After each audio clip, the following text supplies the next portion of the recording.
और मैं आज आप सभी लोगों को शिव तांडव स्तोत्र सुनाने जा रहा हूँ।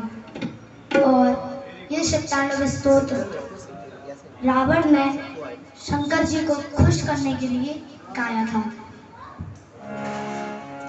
जटाटवीगलज्ज्वल प्रवाह पावितस्थले गदेवलम्ब्यलम्बिताम्बुजङ्गतुङ्गमालिकां डमड्डमड्डमड्डमड्डमड्डमड्डमर्वयं चकार चक्रताण्डव तनोतु शिव शिशु जटाकटाः सम्भ्रमप्रमन्निलिम्पतिर्जल विलोलवीचिवल्लरी विराजमान मूर्धनि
दशवक्त्रगीतं यः शम्भुपूजन् परं पठति प्रदोषे तस्य अद्गजेन्द्रतरङ्गयुक्ता लक्ष्मी सदैव सुमुखी प्रददाति शम्भु प्रददाति शम्भु प्रददाति शम्भु।